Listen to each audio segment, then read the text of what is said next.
Hello everyone, I know it's a bit late, but I was thinking about the the decision tree, and I want to make sure that everyone has an understanding of what a decision tree is for.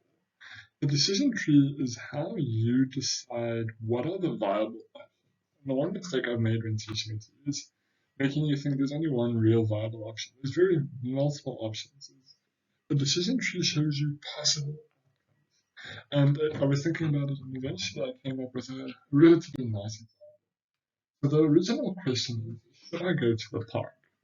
Now, when we go to the park, what are many other considerations? One is the transport, we will get to that, but the other one is, to me, is the weather.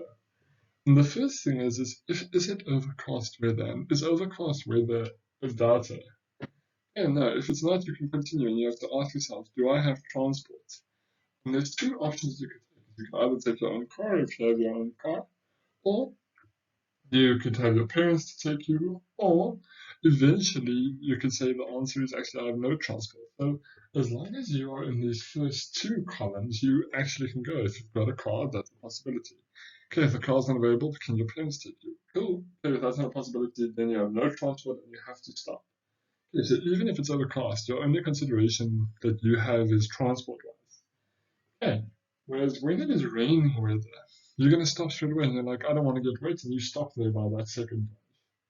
Okay, that's your second outcome. You're like, no way, not getting wet, please don't um, make me go outside in the cold. Okay, and the third one is quite an easy one, is if it's sunny. Okay, so again, we're looking at the other thing, is do I have transport or do I need transport? And when it's sunny, you actually have the option to walk or your parents can take me. So again, when it's sunny, there's really no reason not to go to the park.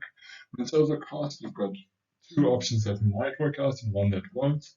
Okay, and when it's raining weather, you're like, no, I'm not going, I don't want to get wet. So that's only the only option available to you.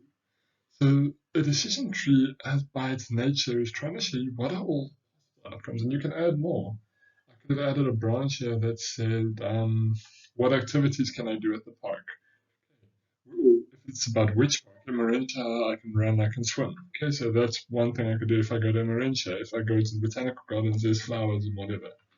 Okay, so it's just a way of checking all outcomes and making sure that you know what the outcomes are of all the possible tasks. Don't overthink.